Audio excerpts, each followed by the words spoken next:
lastimado, tan confundido, que no pensé en eso. O sea, simplemente me puse a pedalear y cuando me cansé, me detuve y me dormí. ¿En dónde estabas? En donde fuera. Fue muy cerca de La Raza, me acuerdo. De la glorieta de La Raza. En Ciudad de México hay una glorieta famosa que se llama el Monumento a La Raza. Y ahí me quedé. Y pasaron varios días hasta que mi orgullo lo calmé y decidí irme a vivir con mi hermana. Pero en ese momento como que no me trabajar en una tienda del centro. ¿De qué eran los volantes? De una tienda de ropa, de una fábrica de ropa de familiares de mi excuñado. Me dieron oportunidad ahí de trabajar y entonces yo me iba para todos lados. ¿Y eras de los que se dejaba de uno por uno o dejabas bonchecitos? No, mi papá me enseñó a ser muy, muy honesto, entonces siempre entregaba uno por uno. Y lo que me tardaba, yo sabía que ganarme 100 pesos era una joya. Armando Hernández.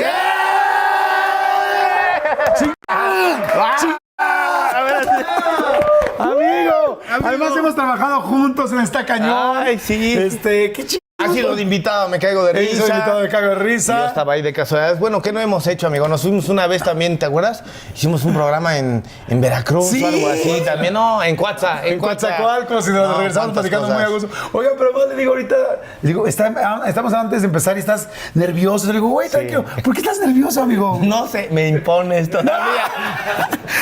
Volví a ver a mi ex jefe. No, imagínate. Mi amigo también. Imagínate que yo llegara a un set y me dicen, actúa al lado de Armando y van a ser pareja y tal, así. Van a ser otra vez.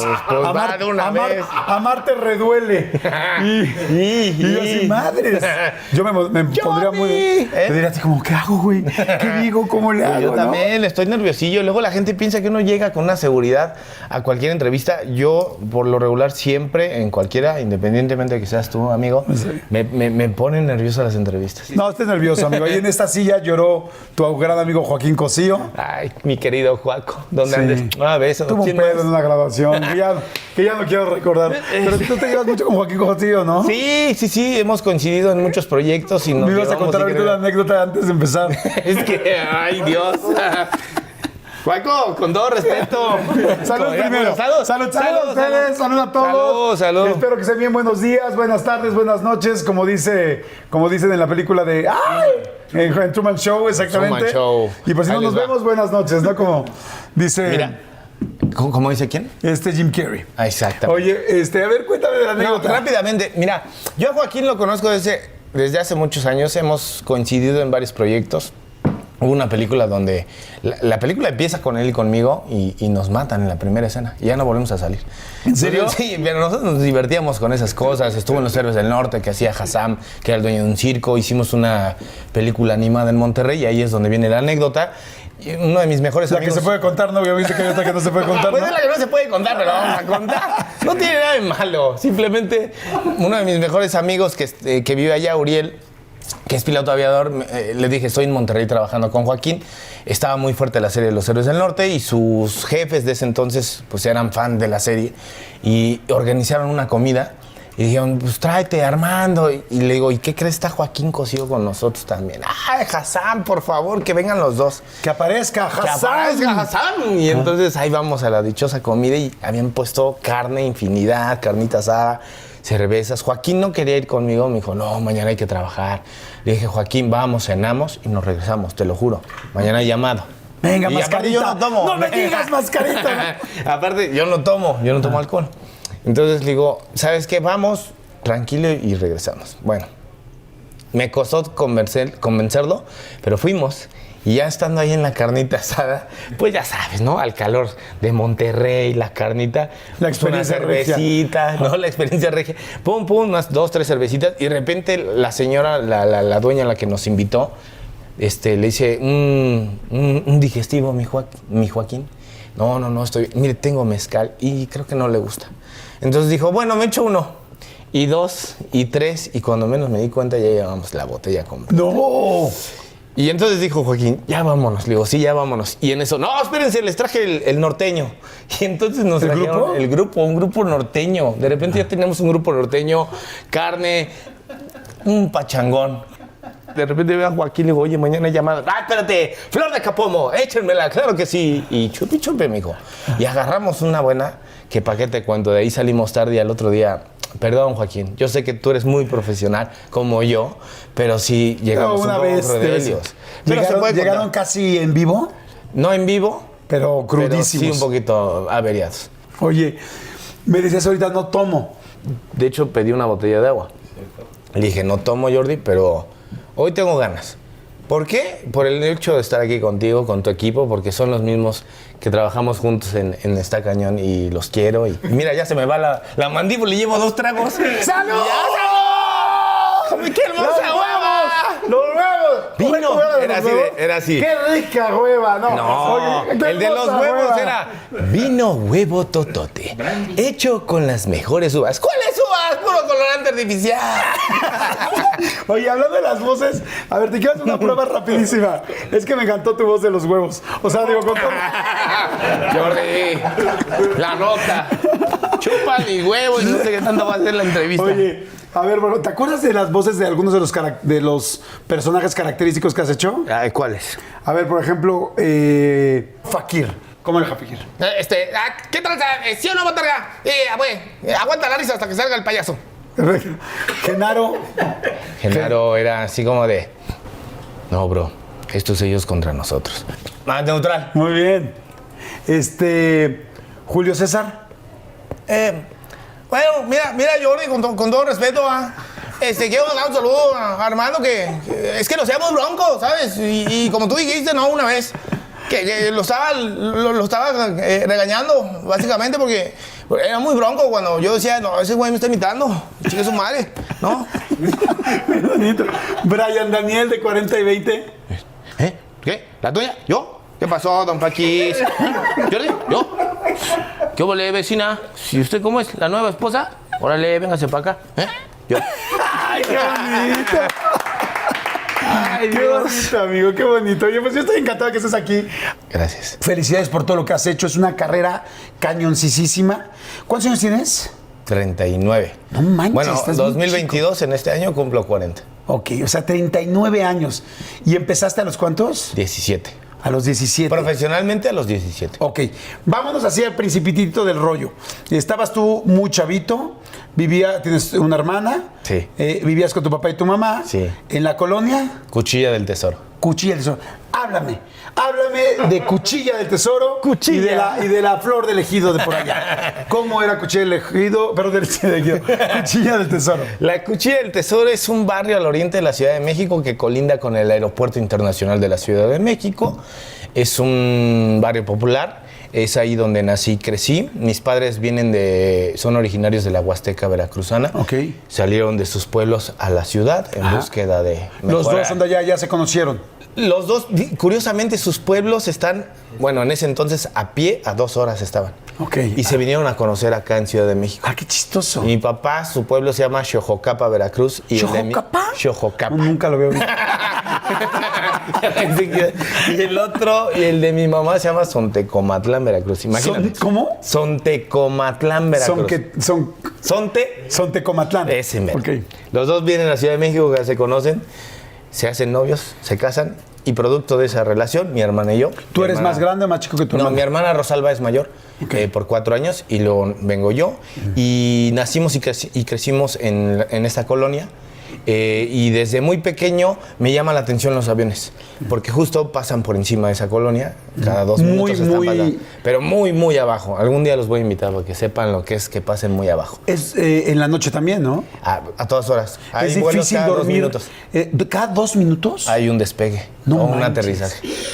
Entonces imagínate cuántos vuelos pasan al día. No manches. Y bajan, obviamente hacia la madrugada bajan, a partir de las 11, 12 de la noche que se van los vuelos a Europa, vienen los de carga, pero ya son muy intermitentes, entre 12 y 4 de la mañana o 5 son vuelos intermitentes y después otra vez vuelve la actividad. Te acostumbras.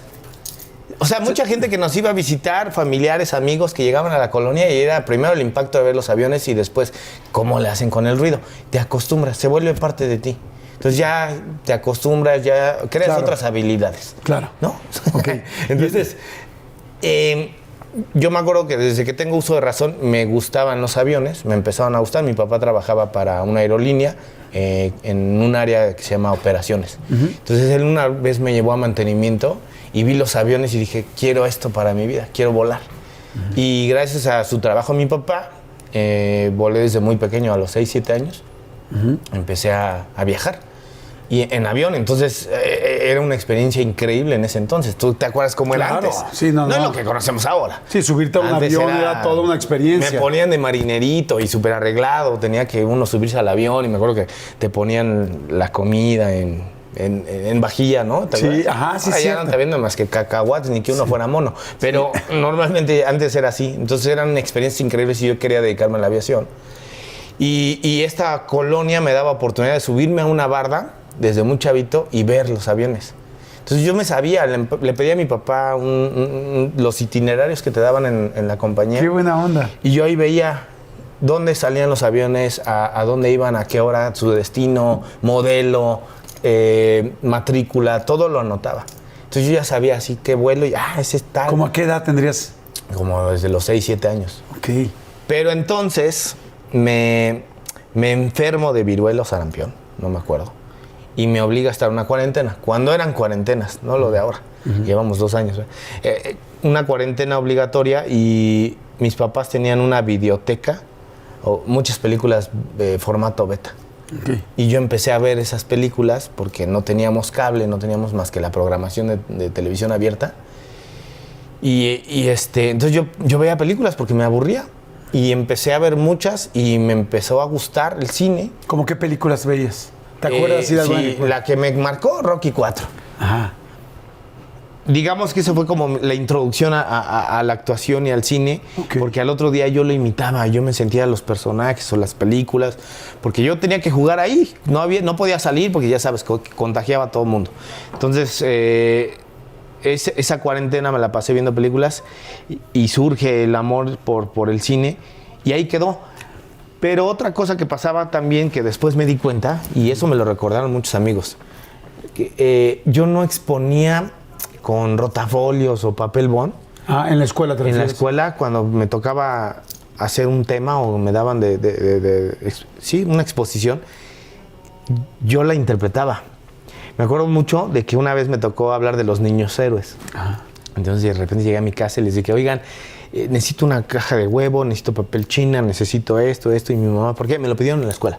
Y entonces hice el castillo de Chapultepec con las cajas de huevo y el papel china e hice mi uniforme del niño héroe. Entonces cuando fui a la exposición agarré el escritorio de la maestra, lo forré con las cajas que ya había llevado y hice un castillo, puse un pupitre en la parte de arriba y ya entonces hice un castillo de Mario Bros. ¿No? Una base, segunda y la tercera. Entonces aquello ya se veía alto y puse la bandera de México y representé, ¿no? Lo de los niños héroes. Si no me falla la memoria, sino que Juan Escutia, ¿no? Es quien se avienta. Sí. Entonces me acuerdo que yo dije, yo soy Juan Escutia y me aventé y todo. ¿Te aventaste en el escritorio? Sí, la maestra así, ¡ah! Y todo. ¡Ah! Y yo así, estoy bien. Y entonces fue como los niños y Juan Escutia y y ¡vamos! Y aquello era una inminencia, ¿no? Y otra cosa que hice que también me acuerdo mucho, había un programa de debate o de opinión con Nino Canún. Ajá. En La Opinión, creo que se llamaba. ¿Usted qué opina? ¿Usted qué opina? Claro. ¿Usted qué opina con Nino Canún?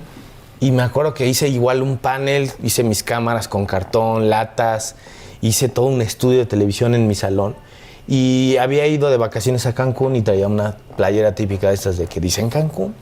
Y me puse un saquito y entonces puse, ¿y usted qué opina con el niño Cancún? Entonces empecé a hacer entrevistas del tema.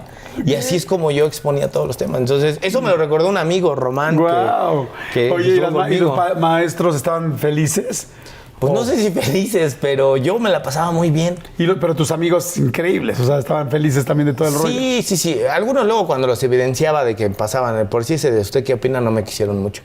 Ajá. Porque sí, les preguntaba cosas y no sabían y decían, este güey ya Sí, te gustaba Pues entonces aquí- el rollo de la tele, de actuar, de tal, y de niño héroe, y ahí madreando de tal. Te voy a ¿Nunca decir- terminaste en la enfermería, en la escuela? No, nada. No, escuela de gobierno no teníamos ni enfermería. A lo mucho un curita ahí, ya sabes, en el salón, agua oxigenada, algodón y un curita y ya, si te pasa. ¿En qué primaria, secundaria? En la primaria de la colonia, de la Cuchilla del Tesoro, que es la Emperador Cuauhtémoc, así se llama.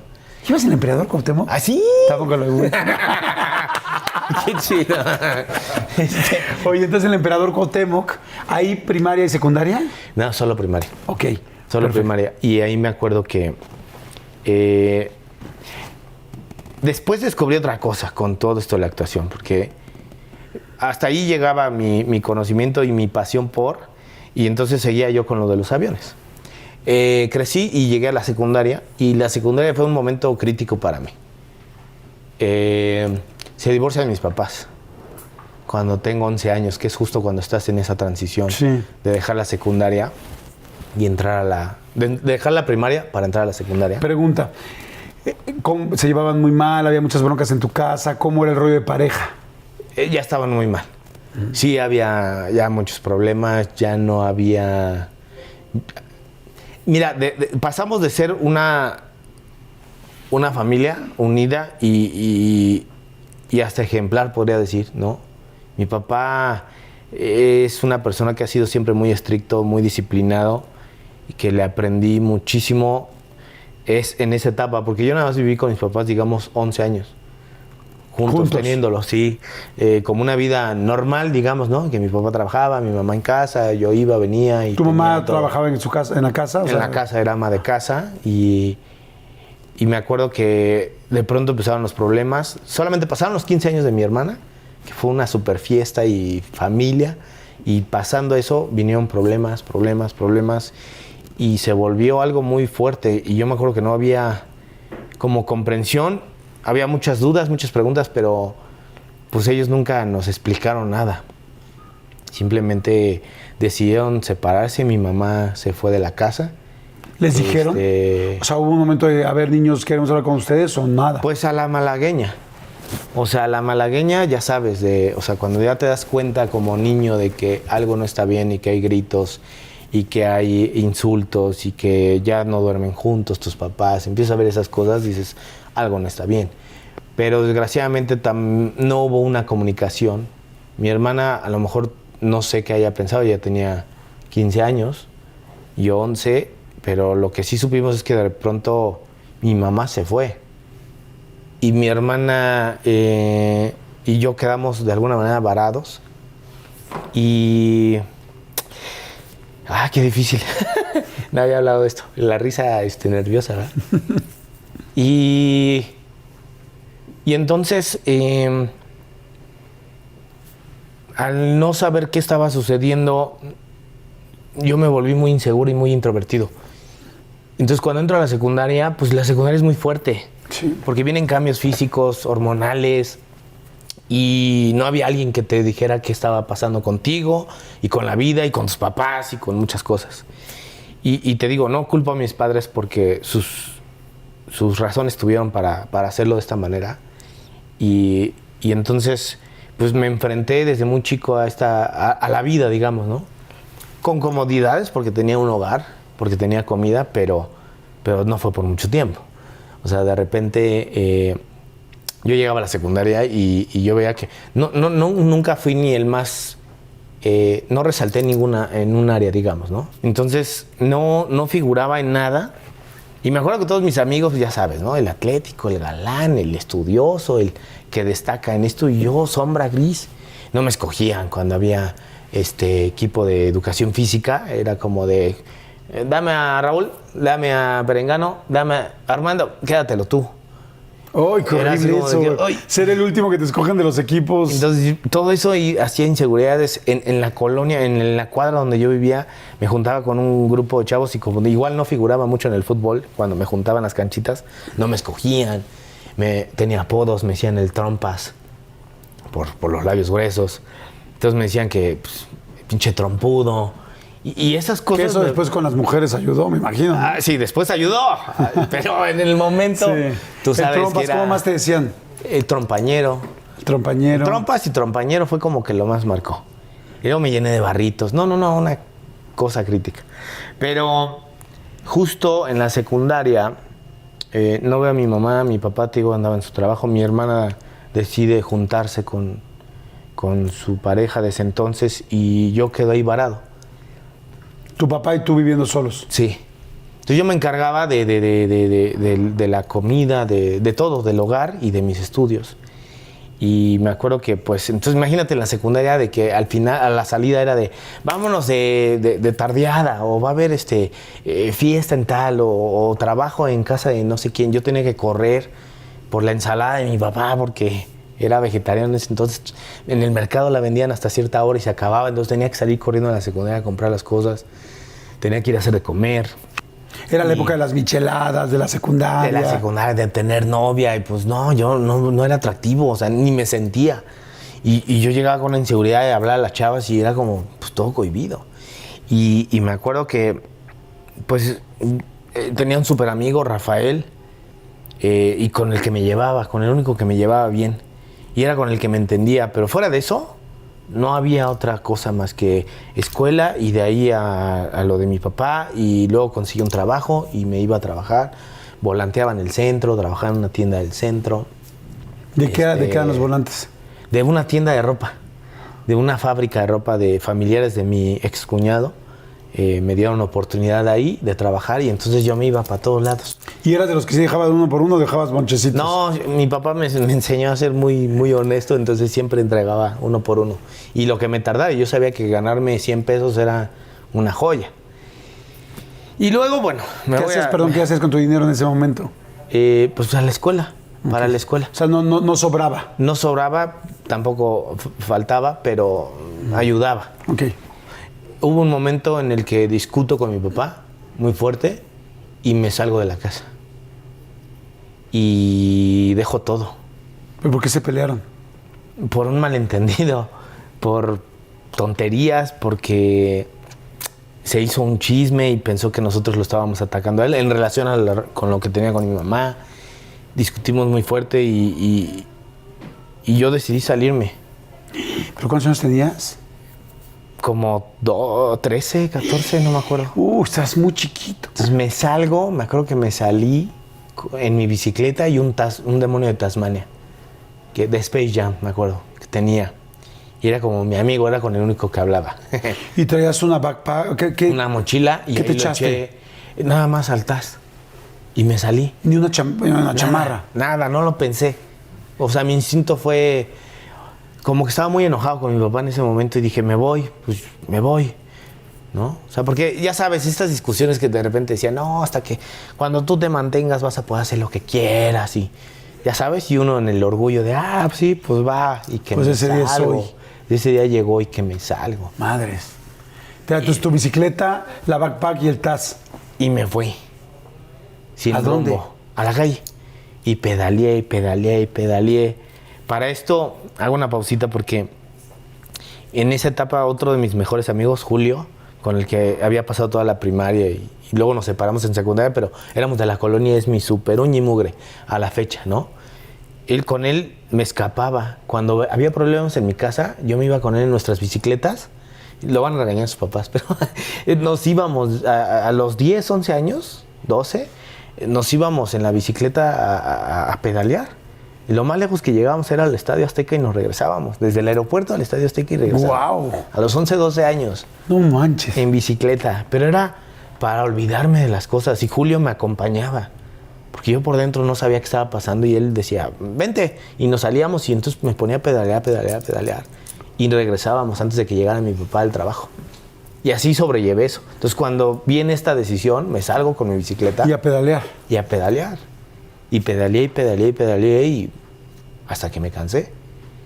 Y bueno, me quedé varios días en la calle. Y mi hermana me buscó y me dijo que me fuera a vivir con ella, mientras veíamos qué onda. Y entonces me fui a vivir con ella. Eso sí nunca la había contado, ¿eh? Oye, pero ¿Y cómo fue dormir en la calle esos días? O sea, ¿dónde dejabas la bicicleta? O sea, ¿dónde te duermes en la calle? ¿Qué buscaste? ¿Un lugar, un techito, una esquina, un parque? Te soy honesto. Creo que no lo...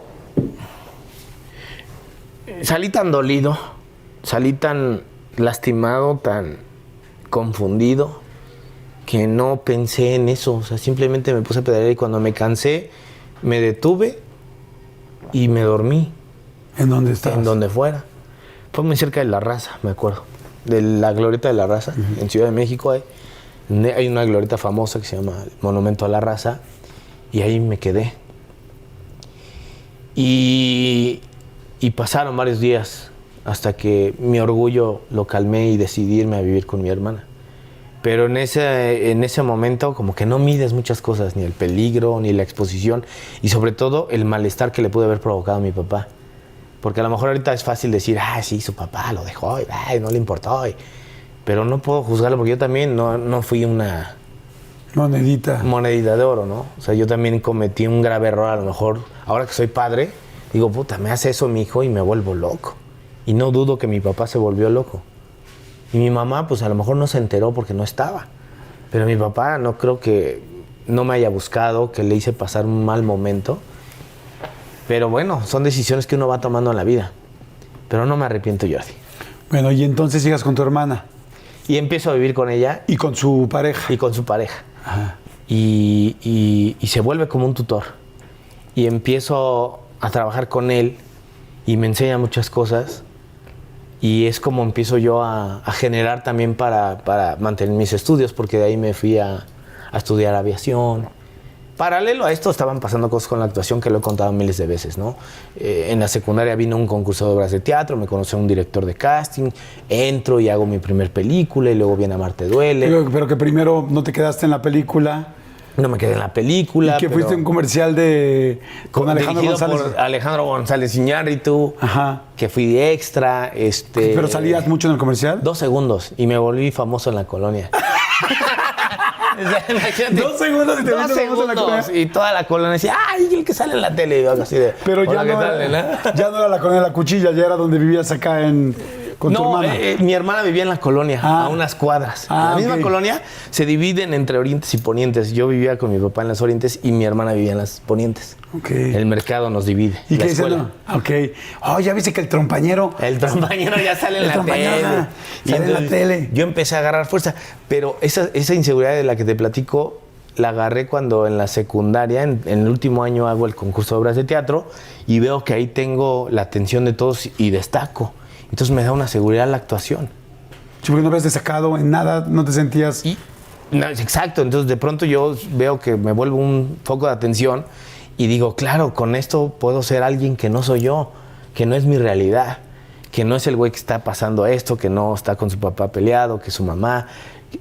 Me volví alguien que no era yo y que de pronto era una figura que llamaba la atención y todo el mundo, ¡ay, qué padre actúas, qué divertido eres, bla, bla, las chicas! Y destaqué y entonces eso me dio una seguridad para lo que venía, que fue trabajar y buscar. Y todo iba bien con la actuación, tuve que, a la par estudiaba la aviación y estaba haciendo películas, pero mi realidad era que tenía que seguir trabajando, porque se hacían 3, 4 películas al año. Entonces yo hice una en el año 2000 que fue De la Calle. De ahí hasta el 2002 hice Amarte Duele. En esos 2 años trabajaba con Saúl en la tienda, en el rancho ahí en Cuautla, y así iba, campechaneando. Oye, vamos a hacer rapidísimo un refill, vamos a hacer un break rápido, está muy interesante. Muchas gracias. Y ahorita quiero que me platiques de esas primeras experiencias de actuar, porque en realidad algún día me contaste que era complicado, no sabías muchas cosas. Sí. Vamos a empezar con De la Calle, que fue la primera. Sí. Y ahorita nos seguimos a todo lo demás, ¿no? Sí, claro que sí. Bien? El día que voy a llorar, ¿cuándo es? El 28 de no sé qué, por decirte, ¿no? El 23 de abril. Yo, 23 de abril, Dios mío. Entonces yo veía el calendario y conforme se iba acercando, el nervio en mí de, faltan 5 semanas para que llore. ¿Y no le preguntabas a nadie, oye, cómo lloró? No, pues no, güey, yo decía, ¿cómo le voy a preguntar a estos compañeros, no? Bueno, pues sí, es que también no. Me imponían. Se ¿Alguno portaban era muy más, bien, ¿eh? ¿Alguno era muy cercano, así más cuate?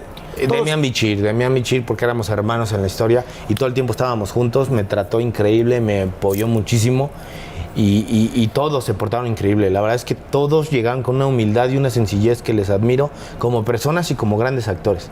Entonces me cobijaron mucho, pero yo estaba con mi nervio. Entonces faltan 2 semanas, falta una semana, faltan 5 días, faltan 3 días. Llegó el día y yo no sabía cómo iba a llorar. Yo decía, me aprieto un huevo, ¿qué hago? O sea, ¿cómo le hago para llorar? No tengo una técnica y no sabía. Y entonces, imagínate, fue en Chabacano una escena donde tenía que pelear con Demian Bichir, había no sé cuántos extras, habían cerrado la calle, habían teloneado todo porque era un día lluvioso supuestamente y estaba soleado, entonces tuvieron que poner unas mantas enormes, efectos especiales para que lloviera. O sea, había un despliegue técnico inmenso. Y yo decía, puta, ya va a llegar la escena, ya va a llegar la escena. Y yo decía, ¿cómo va a llorar? ¿Cómo va a llorar? Y entraba en una desesperación y entonces dije, puta, no te puedo decir. Y entonces, ok, vamos a la escena 20 y tantos. Y yo decía, es la escena. Que había sido hasta el casting, ¿eh? En el casting no lloré, pero había sido una escena del casting. ¿Qué voy a hacer? Y yo decía, no sé. Y de repente, toda esta gente lista, prevenida, marcamos, ensayamos, y yo bloqueado. Y se acerca el asistente de dirección.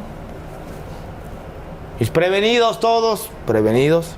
Se acerca a mí y me dice al oído, Armando, cuando tú digas. Palabras mágicas.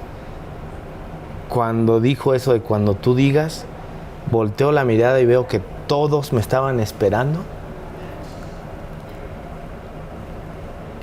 Y era el momento que había soñado. Que yo dije, llega un alcázar y mira, hasta me acuerdo y vuelvo a llorar porque fue como lo que había anhelado. Había estado con todos los grandes y por fin me decían, cuando tú digas. Entonces dije, ya llegué. Y entonces empieza a fluir las lágrimas y digo, estoy listo.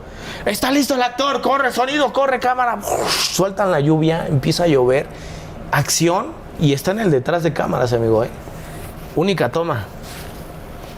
Y empiezo a llorar, pero yo estaba llorando de felicidad y de emoción porque había tenido esa oportunidad y me estaban esperando a mí y me estaba ganando un lugar dentro de todos ellos. Wow. Así fue mi bienvenida. Porque en el momento que te dicen cuando usted diga, era igual que como les había dicho a Damián y a todos ellos. A Bichir, a cuando todos. Ustedes digan. Y me dicen a mí, entonces me salieron las lágrimas naturales de felicidad y las ocupé para interpretar un llanto de tristeza. Y surge. Uno utiliza de repente las experiencias personales para poder sacar una emoción en la actuación. Sí. ¿Usaste alguna vez algo muy personal o fuerte? Sí, ahí vas, ahí vas. Saluda, amigo. Oye, es que de veras. Sí es bueno, sí estudia, sí se aplica. Apréndanle, señores. Luego ¿por qué dice? Es que Jordi es bien bueno. Pues, sí. Cuéntame. Ok, logré esa primera vez de llorar. Pero después me enfrenté a otro proyecto que se llamó Amaneceres Oxidados, que es una película que desgraciadamente se perdió por intereses entre producciones y un rollo esa película. Sí se hizo, sí salió al cine en muy poquitas salas, se exhibió en algún momento, pero hoy en la actualidad esa película no existe. No existe. Pero para mí fue una de mis películas favoritas porque interpreté a un chavo que tenía una vida monótona. La historia hablaba de este cuate, cómo esa vida monótona trabajaba en un supermercado de noche y nada más era trabajar y regresar a su casa y tenía un medio hermano en la historia. Se iba, venía y hasta que conoce una chica y a través de ella él empieza a explorar otras cosas. Tiene una fascinación con su máquina registradora de este supermercado y cuando se enfrenta con esta chica conoce el verdadero amor. Pero al no tener nunca interacción con la sociedad le cuesta trabajo y entonces cuando lo corta él pasa por una catarsis, se descompone la máquina y lo corta la chava, entonces él cae en una catarsis y explota y se encierra en su casa y construye su propia máquina del supermercado, su banda, y una máquina registradora, él la construye. Y en esta catarsis tenía que explotar el personaje. Entonces yo decía, ¿qué voy a hacer? Otra vez, en la misma pregunta, ¿qué voy a hacer para llegar a ese clímax? Para un personaje que me requería en ese momento eso. Entonces, Hanna, Alejandra Guevara, forma parte de la producción. Ella la conozco desde Amarte Duele y nos hacemos muy amigos. Entonces, cuando llegó a esta película, cuando vamos a hacer esa catarsis, era la única que tenía como en confianza. Le dije, por favor, te voy a pedir un favor enorme. Consígueme una bolsa de arroz. Me vio extraño, como dijo, ¿qué? Consígueme, por favor, una bolsa de plástico normal de arroz y te voy a pedir que le pongan un puño. Ponle un puño y amárrala y déjala como, ¿sabes? Como las salsitas, cuando las amarras, ¿cómo quedan? Como en triángulo, ¿no? Como en pico. Amárrala, por favor. No le digas a nadie. Pero cuando estemos haciendo la escena, cuando yo tenga que reventar esa catarsis, quiero que te pongas frente a la cámara y la saques y me la muestres. ¿Qué? Por favor, te pido eso. Entonces me dice, ok. Le digo, pero le digo, tiene que ser arroz rojo. Sí, especifique, tiene que ser no blanco ni amarillo, rojo, por favor. Y ponlo en esta forma y en esta bolsa y párate frente a mí. Ok. Lo hace, y entonces llega la escena y todo listo, no sé qué, cuando tú nos digas, Armando, ya tenía el cuando tú nos digas. Y entonces, Hanna, nada más grité así en el set, Hanna, sí, voy. Y se para frente a la cámara, entonces yo le digo, acción, ya córrela. Corre sonido, corre cámara, márcala, acción, y empiezo a actuar. Y está la cámara aquí, y me acuerdo que entonces volteo tantito y la veo y saca la bolsa. Y en cuanto veo la bolsa, ¡fum! ¿Pero por qué?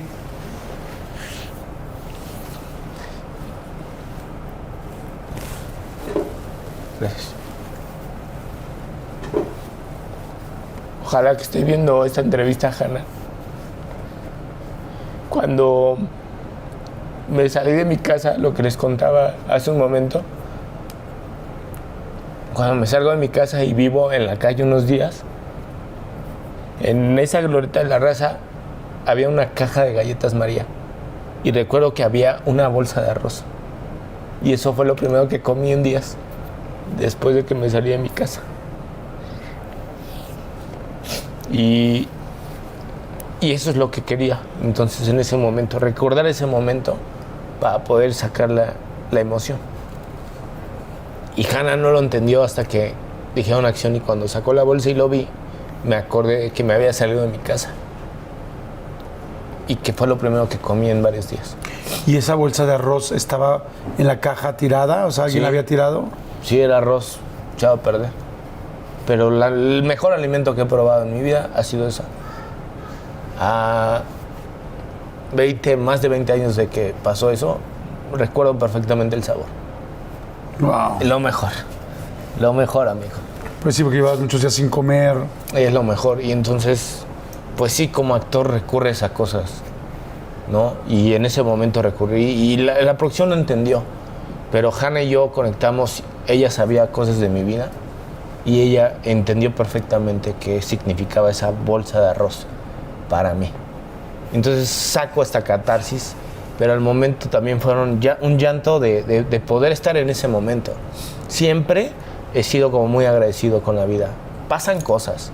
Tú que estás viendo esta entrevista, todos pasamos cosas muy fuertes, pero siempre hay una oportunidad para mejorarlo, para hacer algo extraordinario. Lo he dicho en miles de entrevistas esa frase. Pero sí, esa vida ordinaria que tú puedes tener, con una oportunidad se vuelve extraordinario. Y creo que siempre tenemos eso todos. Una segunda, una tercera, una cuarta, una quinta oportunidad. Es una constante que te permite. Entonces yo tenía una oportunidad de hacer una película en ese momento, un personaje nuevo, y estaba agradecido con eso. Y tenía la oportunidad de explotar y de experimentar y de conocer algo que no había vivido. Claro. Y encontrar técnicas, porque no tomé una clase de actuación nunca. Y ahora, primero, gracias por la confianza, muchas gracias. No, gracias a ti, Jordi. Y dos preguntas. Uno, ya sabes llorar. Y 2, dijo porque voy a estar agobiado por cada pinche película que vea.